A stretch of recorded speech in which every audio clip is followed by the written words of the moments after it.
ஏ.பி. நாகராஜன் அவர்களோட இயக்கத்தில் கே.வி. மகாதேவன் இசையமைப்பில் சிவாஜி கணேசன், சாவித்ரி, நாகேஷ், பாலையா, முத்துராமன், தேவிகா, மனோரமா, கே.பி. சுந்தராமல், டி.ஆர். மகாலிங்கம், ஏ.பி. நாகராஜன் மற்றும் பலர் நடிப்பில் 1965ஆம் ஆண்டில் வெளியான படம் தாங்க திருவிளையாடல்.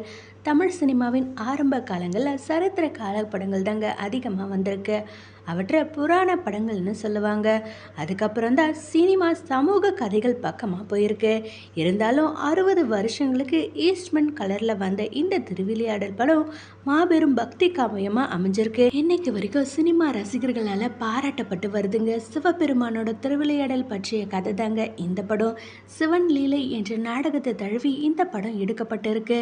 விறகு வெட்டியா வந்து கர்வத்தில் இருந்த பாடகர் ஒருவரை சிவன் தோற்கடிப்பது, புலவன் நக்கீரனுக்கு எதிராக தருமி ஒருவர் மூலமா பாடலால் பாடம் புகட்டுவது, மீனவர்களை காப்பாற்ற மீனவனா வந்தது என சிவனின் சில திருவிளையாடல்கள் தாங்க இந்த படத்துல இடம்பெற்றிருக்கு. கூடவே சிவனின் மகன் முருகனின் புகழ்பாட ஔவையார் கதாபாத்திரத்தையும் படத்துல இடம்பெற வச்சிருக்காங்க.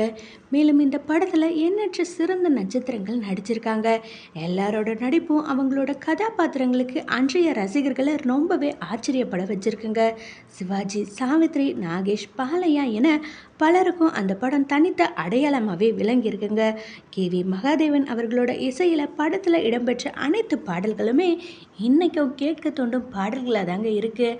பழம் நீயப்பா, இன்னொரு நாள் பொதுமா, இசைத்தமிழ் நீ செய்த அருஞ்சாதனை, பார்த்தால் பசுமரம், பாட்டும் நானே, பொதுகை மலை உச்சியிலே, ஒன்றானவன் உருவில் ஆகிய பாடல்கள் பல வருஷங்களாகவே தொடர்ந்து ரேடியோக்கள்லையும் ஊர் திருவிழாக்கள்லையும் அதிகமாக ஒலித்த பாடல்களாக அமைஞ்சிருக்குங்க. அந்த காலத்தில் கோவில் திருவிழாக்களில் திருவிளையாடல் ஒளிச்சித்திரம் இடம்பெறாத விழாக்களே நடக்காதுங்க.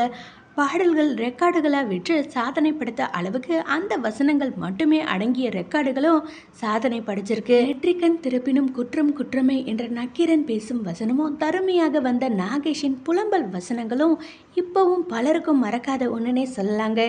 இன்றைய பல சரித்திர படங்களை பார்த்து அதில் உள்ள விஎஃப்எக்ஸ் காட்சிகளை பார்த்து பிரமிக்கும் இன்றைய தலைமுறை ரசிகர்கள் திருவிளையாடல் படத்துல இருக்க அரங்குகள், மேஜிக் காட்சிகளை பார்த்தா ஆச்சரியப்பட்டு போவாங்க. அந்த காலத்திலேயே தமிழ் படங்கள் சாதித்த சாதனைகள் கணக்கில் அடங்காதுங்க. 25 வாரங்களுக்கு மேல ஓடி மாபெரும் வெற்றி படமா, வசூல் சாதனை படமா இந்த படம் அமைஞ்சிருக்குங்க.